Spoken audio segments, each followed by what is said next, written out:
Hello, I'm Chuck Wolf, Chief Executive for Charles J. Wolf Associates, LLC. As a motivational speaker and a leadership consultant and executive coach and trainer, I often work with very successful people and their companies.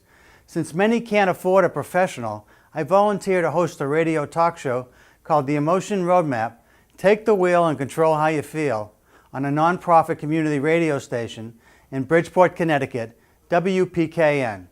My reason for doing the show is to share with as many people as possible this wonderful process for helping people manage their own emotions and their relationships with others. My goal is for everyone listening to learn to use the Emotion Roadmap to make life better. As you listen to me, help others, I hope you are also learning. As a Simsbury resident, I'm delighted to be able to make the show available through Simsbury TV. To learn more, go to my website, www.emotionroadmap.com. Thank you for listening and watching. This is Chuck Wolf, and you're now listening to the Emotion Roadmap, Take the Wheel and Control How You Feel. Delighted to be here with you on this somewhat cloudy, rainy day here in Bridgeport, Connecticut. And for those of you new to the show, I'll tell you a little bit about the show in a minute. But first, I just want to thank everybody who likes to listen regularly and knows I'm on the first and second Wednesdays of each month from 12 to 1 p.m. Thank you so much for tuning in again. It's a pleasure to be back here with you. The show is called The Emotion Roadmap, Take the Wheel and Control How You Feel. And it's all about helping the community members who listen to WPKN who want to call in and share a situation that they're facing where they might be stuck, where they're having some difficulty making a decision about how to proceed around something in their life that's challenging. Oftentimes it's something to do with the workplace where there's a problem with a coworker, perhaps with somebody you work for or somebody who works for you. Sometimes it's a problem at home with a spouse, a partner, with a child, an aging parent, a relative, or maybe a neighbor. Maybe something in the community. Whatever it is that you're experiencing where you feel uncertain, perhaps confused, and you're having a difficult time solving a problem, and typically where you might feel you're often a very excellent critical thinker, you're struggling to find a solution, to find options that might work. Those options, those solutions that you're considering often are impacted by emotions. I find when smart people are stuck, it's almost always because there is something emotional happening inside them, or there's something emotional that they're concerned about with the person or people that they need to be talking with or acting together with in some way that's consequential to them.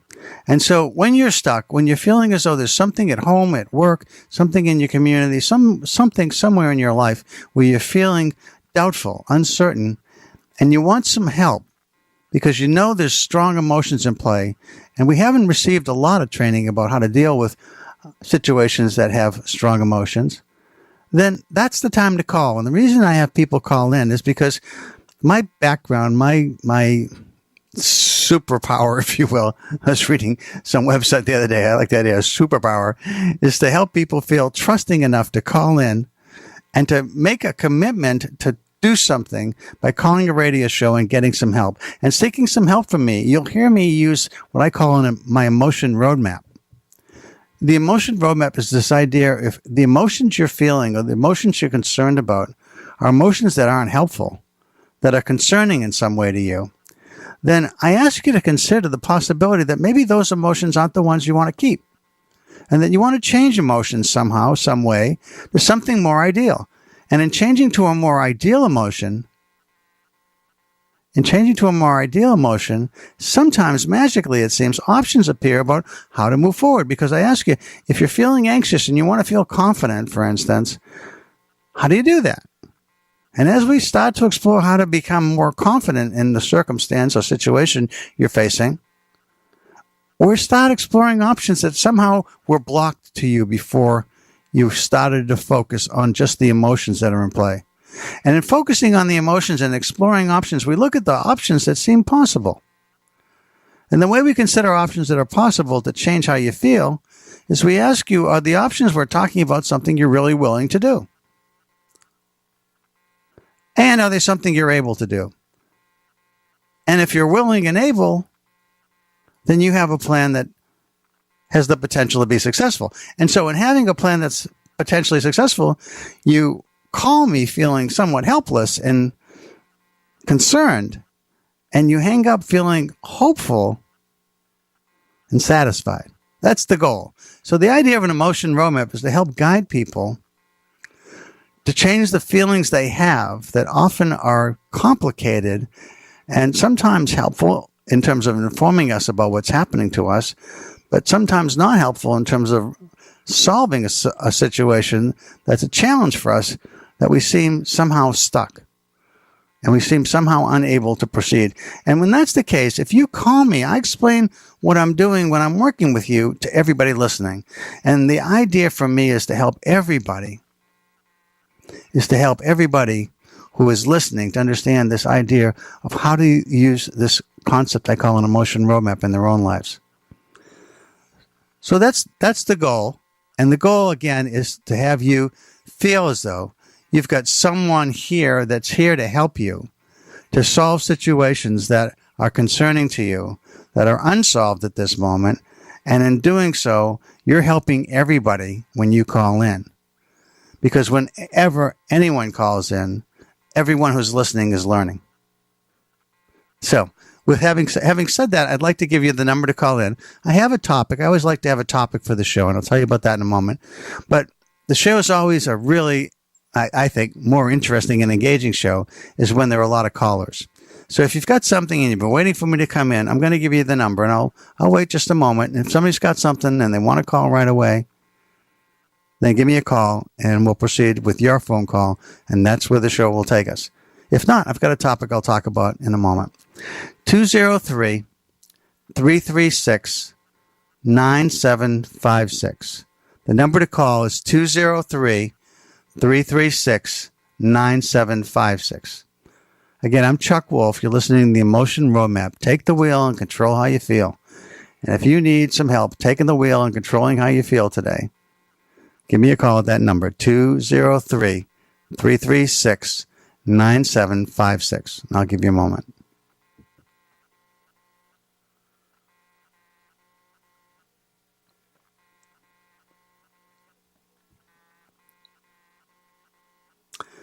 Okay, so I'm going to proceed. I just want to talk to you a little bit about this idea of an emotion that most people want to experience in life in many aspects of their lives, and yet often don't. And the emotion is called engagement.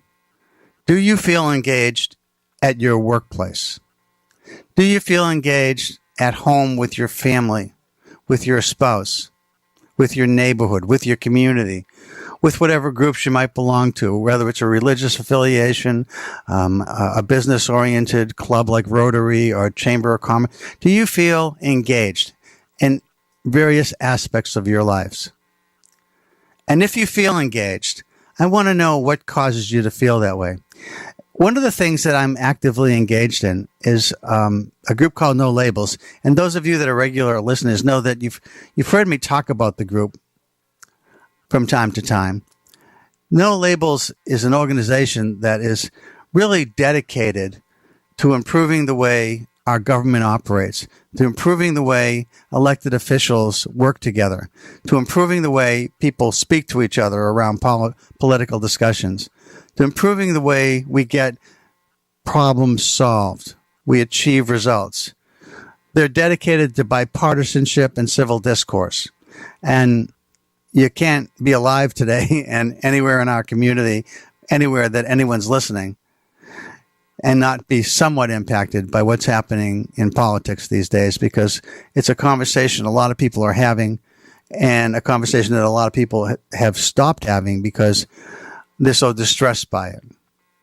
And so one of the things that I felt in recent times, although it's been happening for lots of years, where we've become much more partisan for many different reasons, and government often seems broke in some ways, I wanted to find some way to influence that, because I wasn't feeling great about it. I was feeling depressed, upset, disappointed in many of our elected officials in the way that they simply want to be obstructionists when they're not the party in power.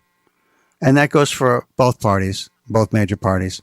And so I don't I don't have a strong affiliation with any party, but I do believe in individuals. And I do believe that each of us as individuals can make a difference. And I've always felt that I can make a difference if I just have to figure out how. And so one of the things that struck me was I found out and heard about this group called No Labels, and I was really intrigued with who they were, what they did. And if you want to know more about them, you can look up nolabels.org, and you can see their mission and vision and values and so forth. And one of the things that occurred for me during the time that I was looking to find some way to get actively involved in somehow making our government work better, somehow generating more civil discourse among people, respectful dialogue, somehow getting people to listen to one another. And some people are just driven by certain issues. That's not the case for me. There are issues that I care deeply about, but what I care about in politics is that we elect people that I consider to be statesmen and stateswomen and women. And what I mean by that is that people that come to either Connecticut state government or local government in your towns or in the federal government and go to D.C. What I care about is people that are willing to listen to each other, that are willing to listen to different points of view, to listen to people who have different values than they have, with the sole purpose to do what's best for the country, to do what's best for their constituents that elected them, to do what's best in the interest of the people they represent. And to stay away from the need to just be reelected and to focus exclusively on what your party tells you when your party's telling you things which you know in your heart are wrong. To listen openly to other points of view within your own party, within your own towns, within your own districts, within your own states, to listen to every voice that's concerned, that's passionate, that's sincere, and to try and find ways to work together in what I consider to be either nonpartisan or bipartisan. So that drives me. I think that's important. So while I might favor one party over the other, to me, I think the country wins if we elect people from either party who are really dedicated to doing the right thing. And the right thing, sort of what I was describing in my mind, at least, which is to be open to all ideas with the emphasis on getting results accomplished and problems solved and building relationships. So I got involved with No Labels, and it was really exciting. At one point, I went down to the District of Columbia, and we were invited, a number of us that signed up, it was only $10 to join.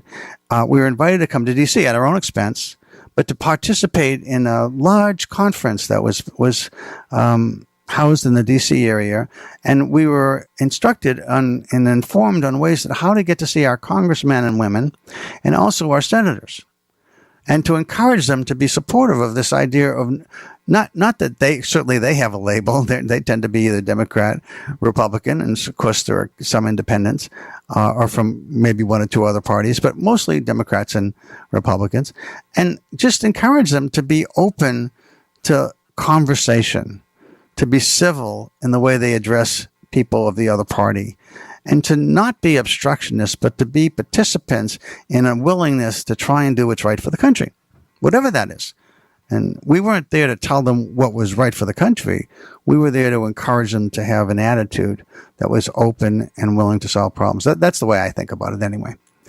And so I went down to this meeting, and I saw Democrats and Republicans. I had tremendous respect for the people that spoke. One of the people that is trying to be somewhat centrist in his views is a fellow named Joe Manchin, who's a senator from Virginia, and a senator, he's a Democrat. And then there's a senator from Maine, Susan Collins, who many people think of as very centrist. Susan Collins said something in a speech that she made to the conference because she was invited to speak. She said that what we need all of the people in the room is we need you to be fanatical moderates. I mean, it's kind of counterintuitive. It's one of those funny joining of words, which it sort of says, how can you be fanatical and moderate at the same time? It's one of those oxymorons, if you will. But the idea of being fanatical about being moderate, and I don't know if it isn't really always about being moderate, I don't think either. It's more about just being willing to listen and being open to understanding how to get things done, and a willingness to work together. And sometimes you have to compromise. You have to give something up to get something. Hopefully there's times when everybody can find ways that are innovative and exciting and thoughtful, that everybody wins. But sometimes everybody can't win, and sometimes you win some of what you need while you allow someone else to win some of what he or she or they need. So there's different ways to work together, but ultimately just screaming at one another, name calling, being aggressively confrontational, that's usually not helpful. I mean, I can understand it from time to time. Maybe it makes some sense to stand up and speak up.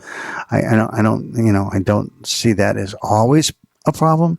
But if it's your constant go-to in terms of how you deal with others, I think that's a real problem. So if people can be more open to listening, all of this, it was really exciting to be part of this conference. And we met with my representative at the time was Congresswoman Esty, and she belonged to a group called the Problem Solvers Group, and maybe you've heard about this as well. The Problem Solvers Group is a group in D.C.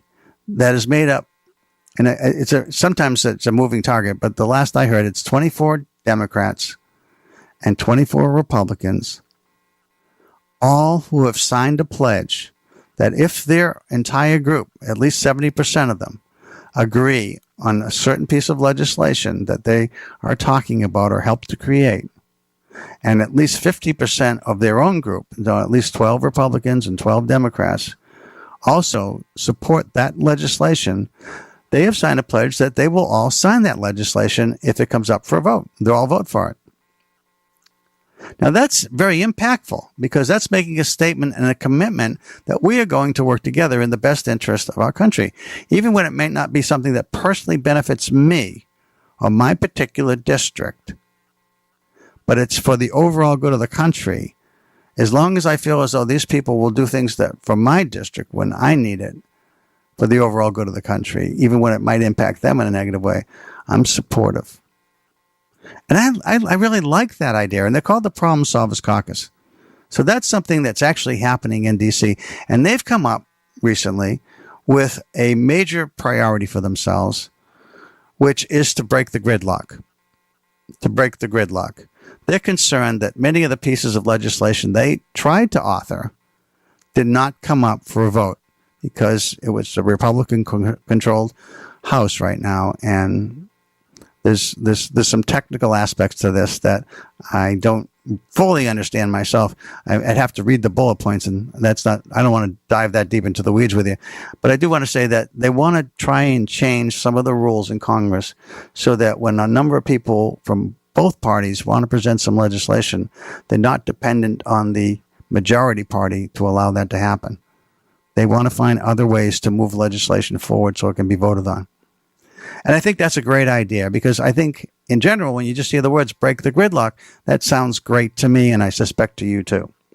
So I wanted to work with this group. I wanted to support them as a volunteer. And so I came back from this conference. This was March 2017. Very excited to see what would be next. You know, in my mind, there's always, whenever I go to something and I'm trying to think about how do I get involved, there's always a couple of questions that pop up in my mind.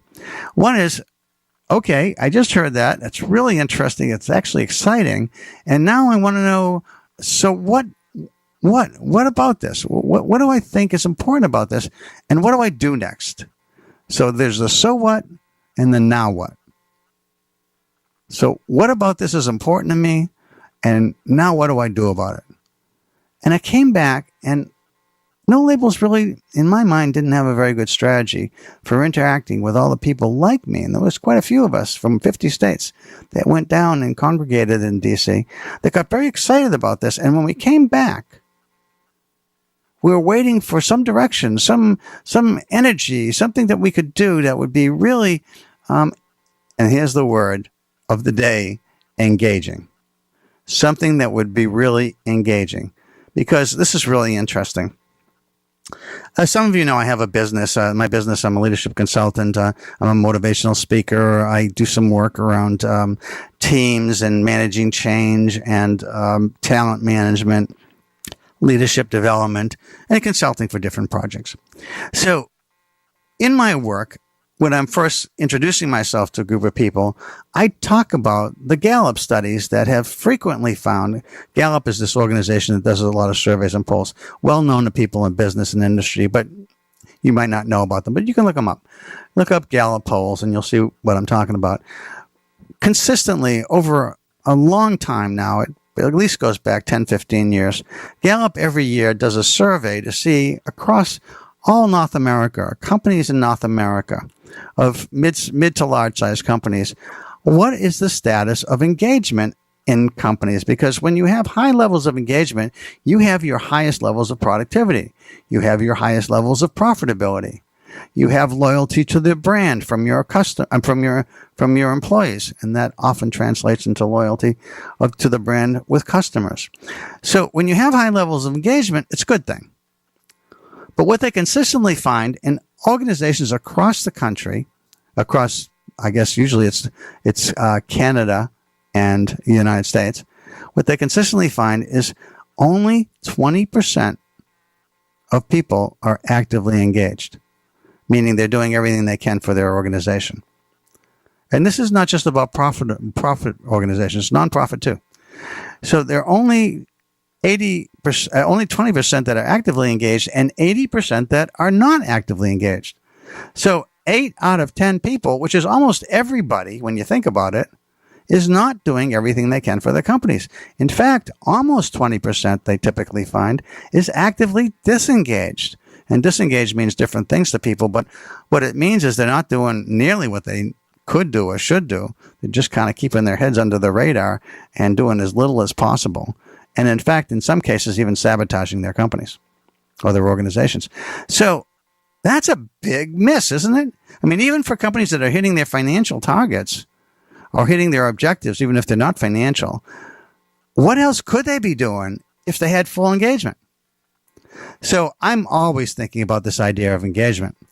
And as I began to experience the phone calls with no labels and the constant emails that said, buy a mug, buy a t-shirt, send us your money.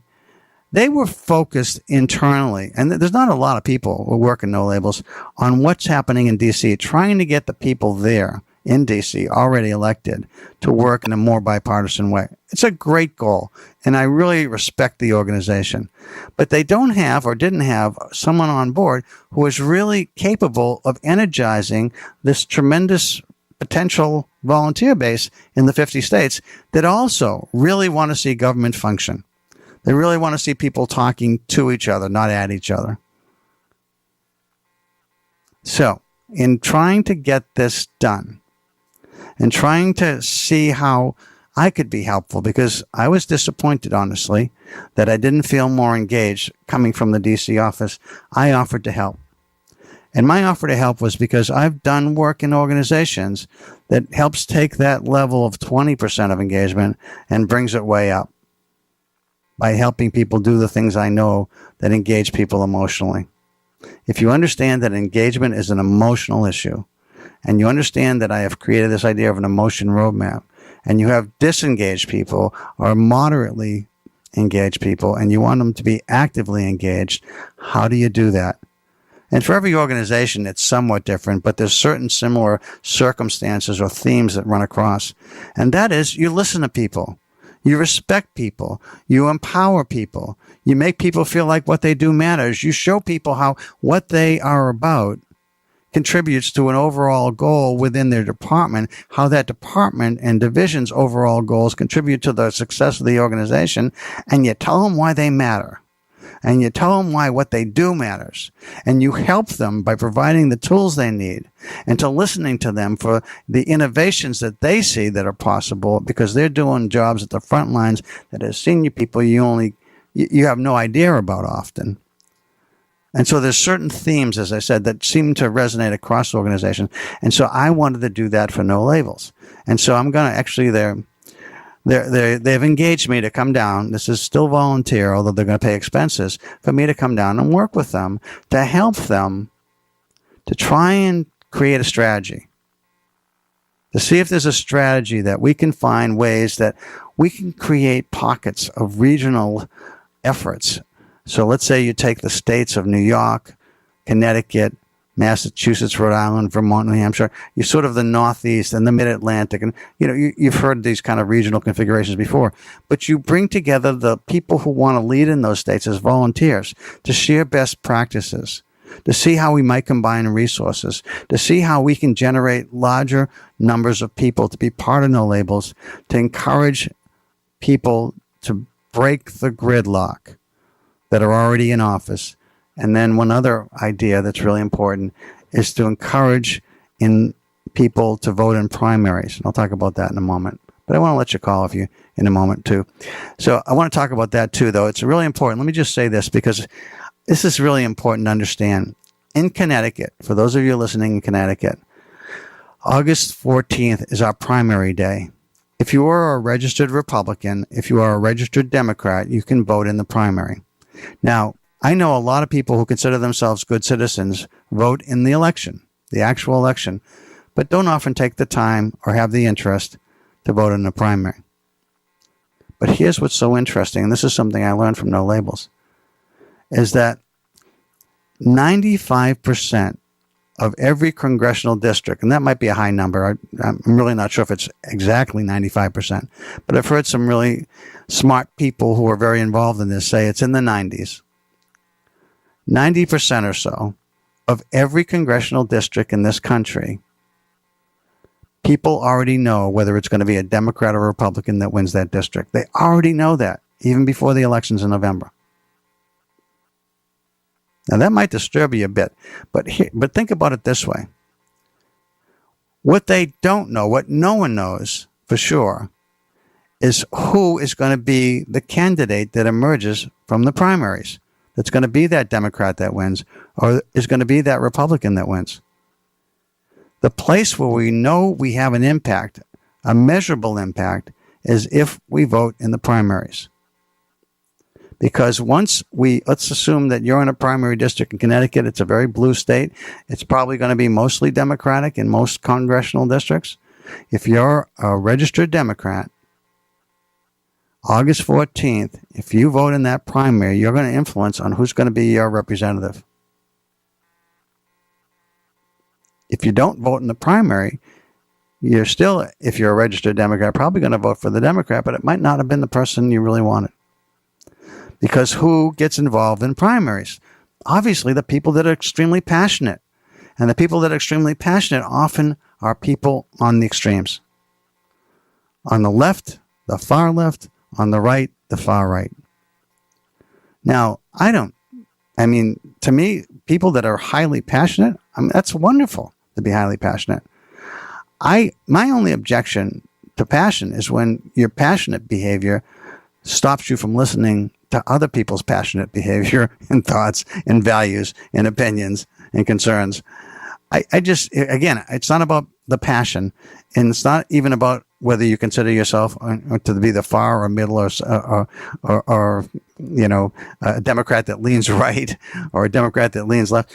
Really, it's more about how you show up, whether or not you're a human being that cares about other human beings' opinions and values, and is someone willing to put aside ego and just really focus on solving problems, getting results, and being a good statesman or stateswoman. So if you want to be involved in that, I suggest that you get yourself down to the polls and first study on who you think is the right person for you. And you get involved in voting in the primaries coming up August 14th. That's something everybody can do right now. But my goal right now is, because I think a lot of primaries in a lot of states are already passed and already done, is, now that I know this, and I know that the election in 2020 is going to be a huge election. I think many people are interested in it. There are people that, hate President Trump and people that love him. And I don't know that there's a lot in between. I guess there are some. But the idea of this presidential election is going to bring lots of people out. But again, if we get involved not just with the presidential election, but also with our senators and our congressmen and women, and we vote in primaries, we will have a tremendous impact on what the new government will look like. Now, I was listening to NPR this morning when I woke up, and there was a conversation on about, can you, if you are a registered Republican and want to vote in the Democratic primary, can you do that? Or if you're a Democrat and want to vote in the Republican primary, can you do that by changing your affiliation? And the answer is no. You would have had to do it like 90 days ahead of time. But as I understand it, if you're an independent, and a lot of our state is independent, and many of you listening, I suspect, are independent, if you have an independent voter registration right now, you can choose to enter one or both one. You can only enter one, but you can choose to change to either Democrat or Republican to vote in that primary.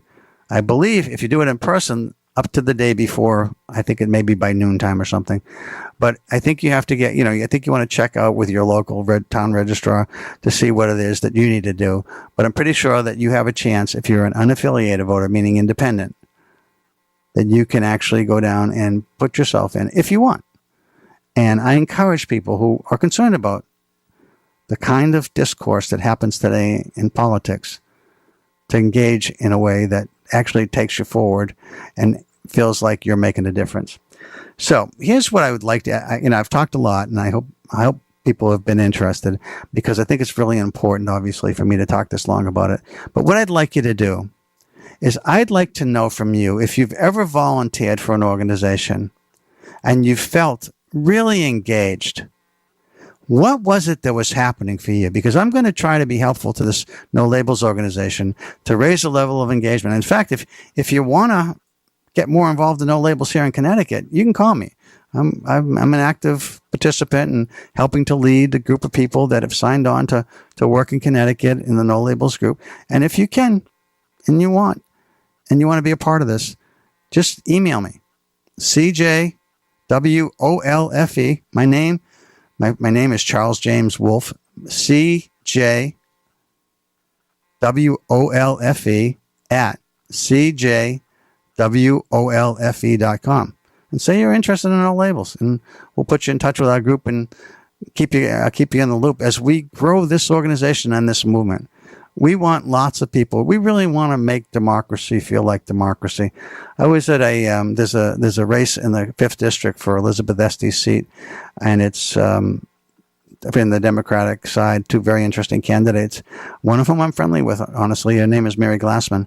And Mary has been the first selectman in the town that I live, and she was elected like 8 times. And people, she's mostly a Republican town, actually. But the Republicans and Democrats and independents all voted for Mary 8 times. That's how well respected she was. And she's running against a very interesting woman as well, Jahana Hayes, who was the National Teacher of the Year in Waterbury, Connecticut. And Jahana is a wonderful speaker. I'm really impressed with her ability to passionately talk about the importance of the issues she wants to bring up as a candidate. But Mary's been in elected office. And, personally, while I value life experience, I also really believe professional experience matters, deeply matters. I've seen lots of people in organizations who spoke well in an interview, but didn't really have the needed skill set go into jobs that they just couldn't do. And while I think Jahana Hayes may figure out how to do it because she's a very bright woman, having somebody, myself, who's seen Mary work, I just think the idea of experience matters a lot. And Mary had great ideas, really wonderful ideas. The people were asked actually about, if they were elected, the 2 of them, what caucus would they join? And Jahana went first, and she said she'd join the Black Caucus. She'd be very proud to join the Black Caucus. Mary went on to speak about she would join the Problem Solvers Caucus because she so wants to work with people to get results. And she was incredibly successful in Simsbury. While Jahana won a personal award for her teaching, Mary, in her time in office, had the town of Simsbury win numerous awards for the town. And she had found ways to work across regions. And she has this idea for a regional council of people from each city in the district getting together to talk about ways that they could share resources, consolidate services, save money.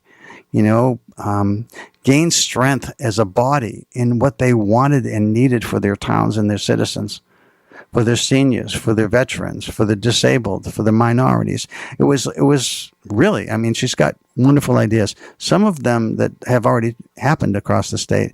She was responsible when small businesses were feeling for, rebuilding this idea of Main Street and supporting our small business in a way that was an idea she learned from looking at what other states did that were best practices.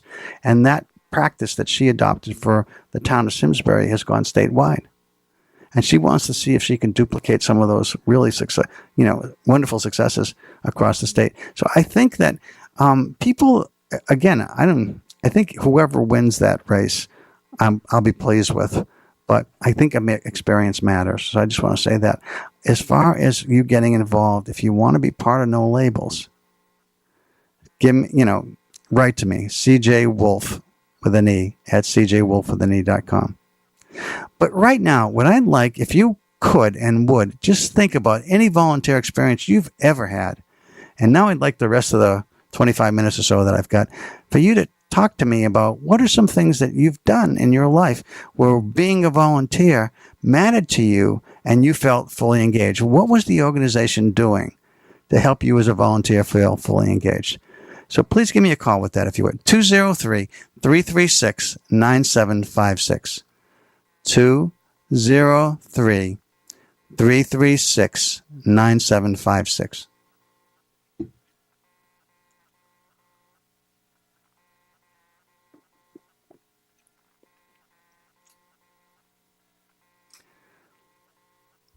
So I know that WPKN listeners, as a rule, are really great people. And I'm guessing that a lot of you have done volunteer experiences. And maybe you haven't had great experiences that fully engaged you. But if there's anything that you can share that would help me to know what causes people to be engaged in a volunteer setting, what are some of the things that seem to have worked for you? And if you could share those, that'd be great. Again, the number's 203-336-9756.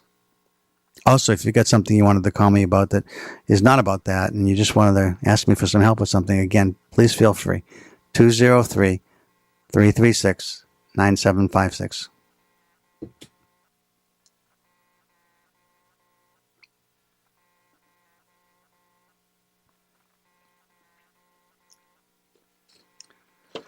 Okay, well, I'm waiting for your calls, and I really hope that there's people out there listening that would give me a call on this. I'll share with you some of the questions that I want to ask the staff, the senior staff, when I go down on No Labels. I want to ask, what do they think engagement is? How do we define it for No Labels volunteers? And how do we measure engagement in terms of a volunteer base? On a scale of 1 to 10, how engaged would you say most No Labels volunteers are currently? And what about your number? Why did you pick the number you picked? What explains your number? And do you know anyone that's fully engaged as a No Labels volunteer? And what might be happening for them that we might be able to duplicate for other people? So those are some of the thoughts I'm having about things that I want to ask right now when I go down and I start working with the senior team, trying to create a strategy that fully maximizes the potential of reaching out to lots of people. So again, I hope that we got people out there listening who've got some experience as a volunteer and they can share it when they felt engaged. 203-336-9756.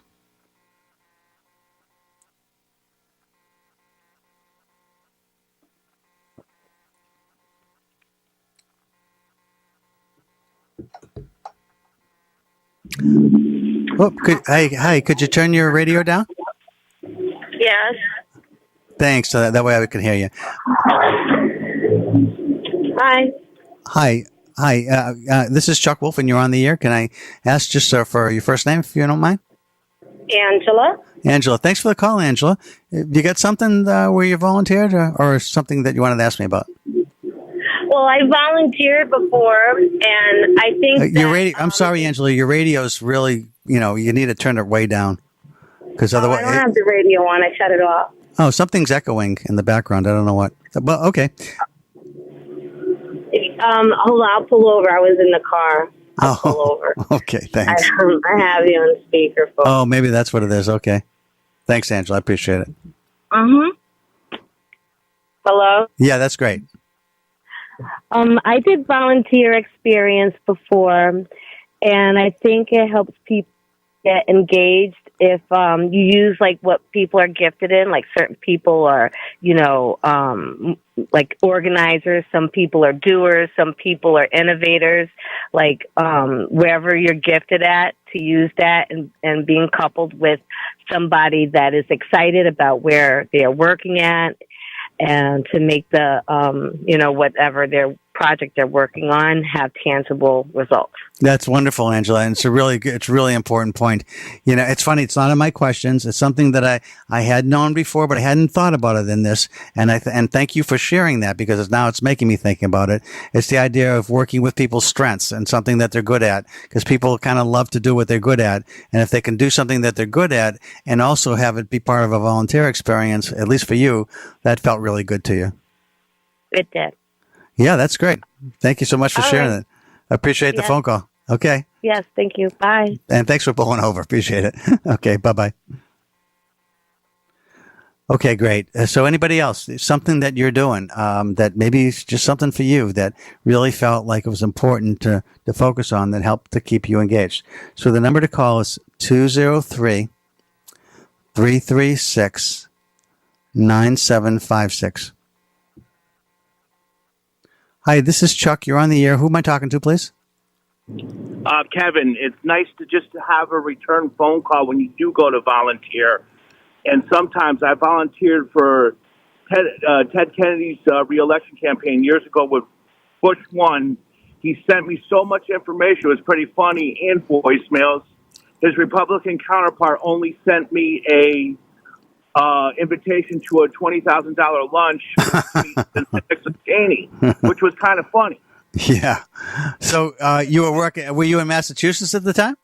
Yeah, I went to college in Massachusetts, and I have to say that Joe Lieberman's campaign, when he ran as an independent, was very thoughtful to have you work and sent you and phone called you. It was just nice to be, if you want to do something, have somebody actually spend the time and say, okay, you can help us. This is what we need you to do. What would you like to do?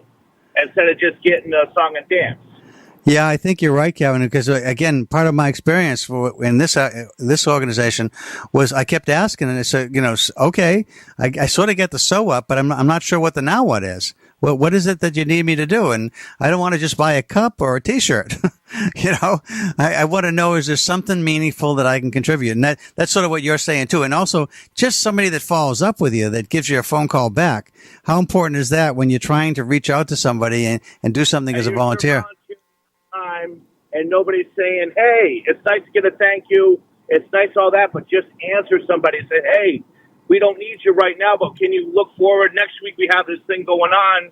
Here's a calendar for our upcoming events, and keep you in the loop so you at least know you matter to somebody or your organization. Yeah, it's interesting. I think sometimes in volunteer, one of the things I've struggled with at other groups too with volunteers is that people come and they show up and there's not a clear direction for what they do when they get there. And at some point they feel like, you know what, I wanted to help, I'm trying to help, but it's not clear what I can do to help, and I don't want to feel like my time's being wasted, so I think I'm not going to come back.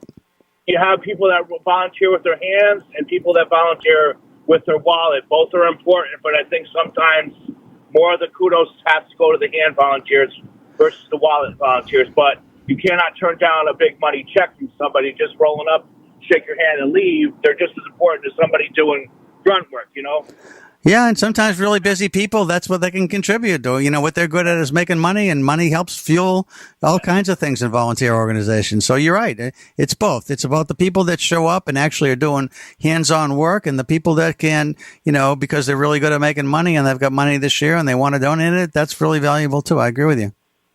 Yep. Okay. Thanks a lot, Kevin, for the call. I appreciate it. Yep. Okay, bye-bye. Yeah, it's real important, isn't it, that people who volunteer get a phone call back, that get something sent to them that tells you, if I can't use you right now, can you come back later? Hi, this is Chuck. You're on the air. Who am I talking to? Hi, Chuck. This is Tom calling from Southampton. Hi, Tom. Thanks for the call. You're welcome. I wanted to share with you first my gratitude to my late dad, a World War II veteran, who instilled, I think, in myself and my siblings a sense of necessity to contribute to the well-being of one's community. And I obviously didn't know him, but we appreciate your dad's service. I'm sure everybody listening does too. Thank you. And as a consequence, my brothers and sisters and I have been volunteering in various organizations over the years,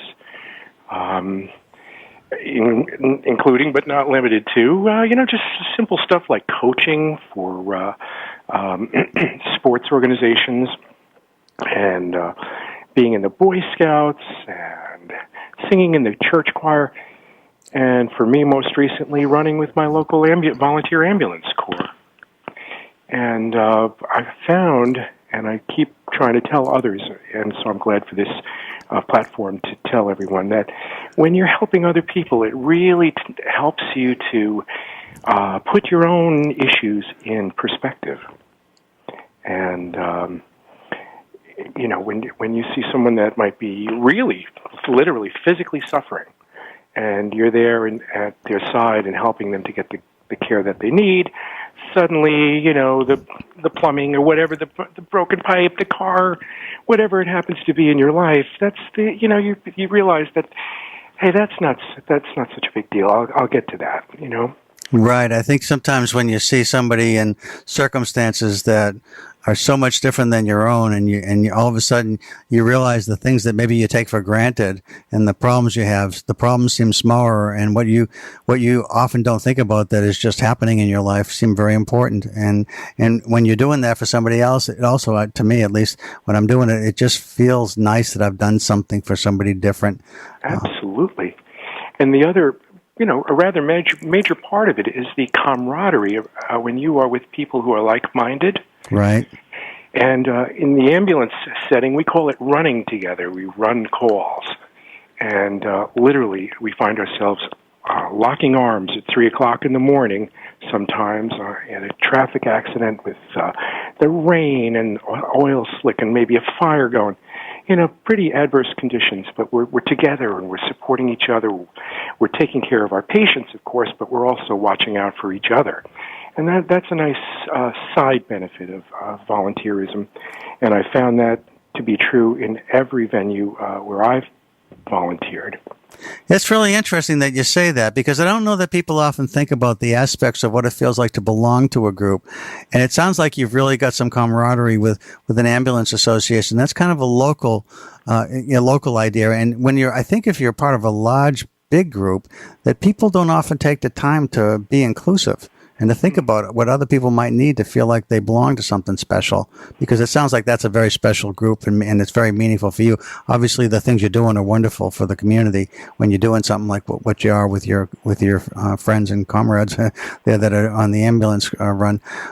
But I think it's even in other kinds of organizations where you feel that sense that you belong to somebody that is like-minded, that also wants to do something nice for the community. Oh yes, and those bonds they outlive your involvement with the organization. You're still going to know those folks and remember the times you had and the things you accomplished together.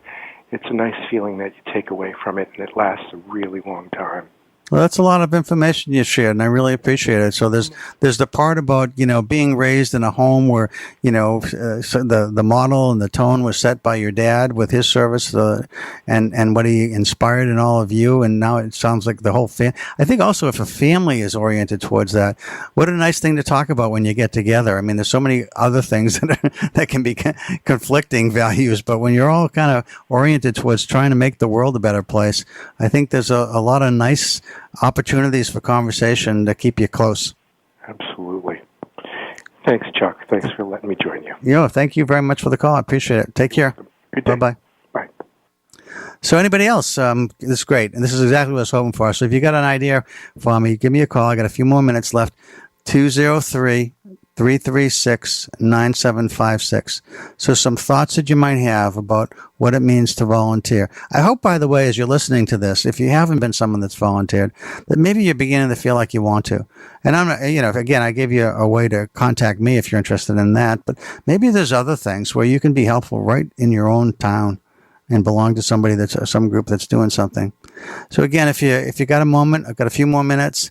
The number to call is 203-336-9756. 203-336-9756.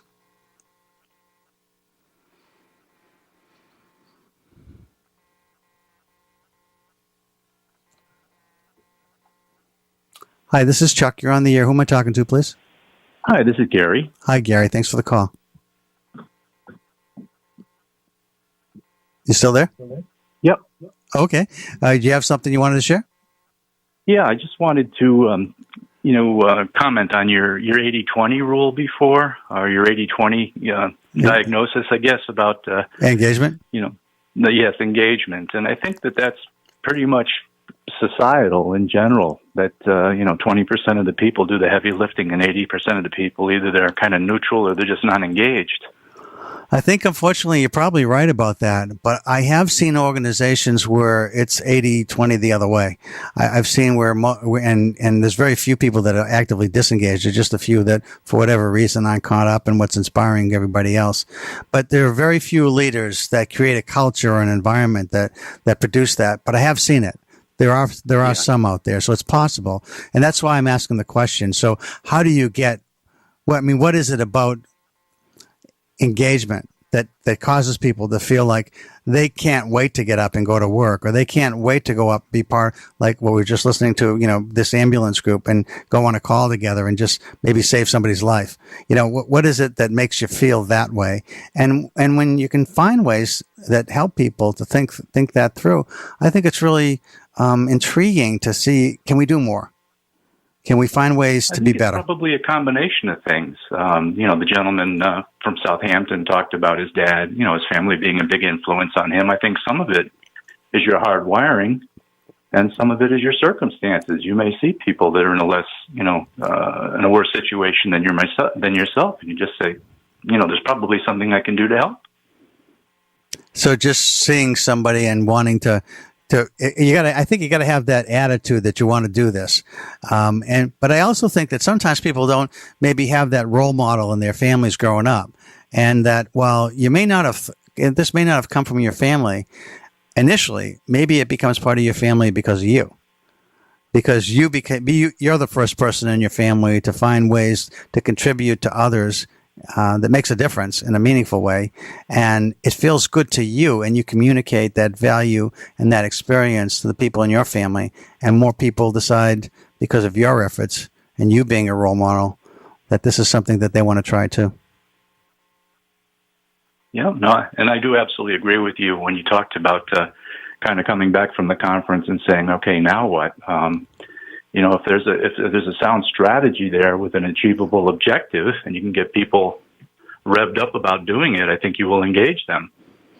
Well, that's what we're going for. We're looking for, citizen education forums. I mean, a lot of people are upset about politics for a variety of reasons. And, sometimes you just want to be upset and you're not really willing to do the work to change it. But I think that, we're sort of at a point in time where, I don't know if it's a tipping point or not, but it feels like, it's gotten really confrontational, and it's scary. And it comes from the president in part, and it comes from people on the other side as well. There's a lot of people that have just been very combative for whatever reason. And I want the tone to change. I want people to feel like they can engage with each other, even when they do disagree, and still have civil discourse. And so I think if we can find ways to get more people involved and excited and doing something where they feel what they're doing matters, that's kind of the key that you're talking about, and me too, which is just making sure that something I'm doing really matters. And then I'm in. And then if you get if you feel like you're in a team of people that you kind of like being around, it's fun to talk with them and be with them and experience some of the things where you do make a difference, That all supports at least what I'm hoping to convey over this hour's conversation with Well, folks. I agree with you. It'll be very, very interesting this time around, during the primaries and the national election to see what the percentage of, voter turnout is. Yeah, I think it'll be higher than it'll be typically. But again, is it just the passionate, extreme people that are voting, or is it the people that really just want people who are listening to each other? It's hard. I thought Susan Collins, the senator from Maine, when she said fanatical moderates. I know not everybody likes the word fanatic. I get it, but for me, it resonated because I think it's really, really important. But that doesn't mean that if you have a point of view that you're passionate about, that I shouldn't listen to that. I want to listen to that, but I want to listen to that knowing that you're going to listen to my point of view too. Exactly. No, it's good to have passion, but to just, not even pay attention to the other side because they don't agree with your point of view or your ideology is it just doesn't work. Right. Well, listen, I want to thank you for the call. I'm about out of time here, but thanks so much for calling in. I appreciate it. Sure. Enjoy the show. Thank you. Bye-bye. So, folks, thanks a lot for the phone calls that I got, and I hope that you at least were, have some interesting thoughts about what you might do as a volunteer in any way that you think that you can make a difference. Because I find that when I volunteer and I do something that feels like it's helpful to others, I feel great. So if you want to change the way you feel and you're not feeling great and you want to feel great, one of the things you can do is to volunteer and to become engaged. So I hope you enjoyed the show. I'll be back next week. Again, I'm on the first and second Wednesdays of each month from 12 to 1 p.m. And the show is the Emotion Roadmap. Take the wheel and control how you feel. I'm Chuck Wolf.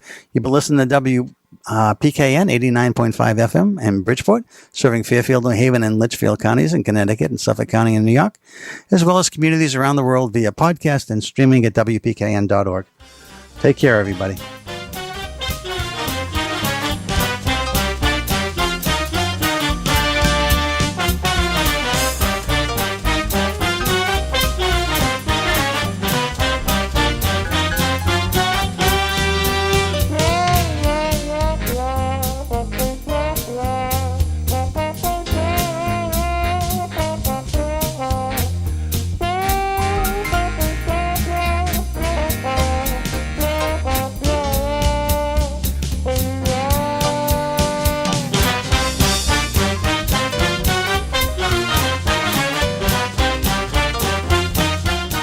Funding for Simsbury Community Television is provided in part by contributions from viewers like you.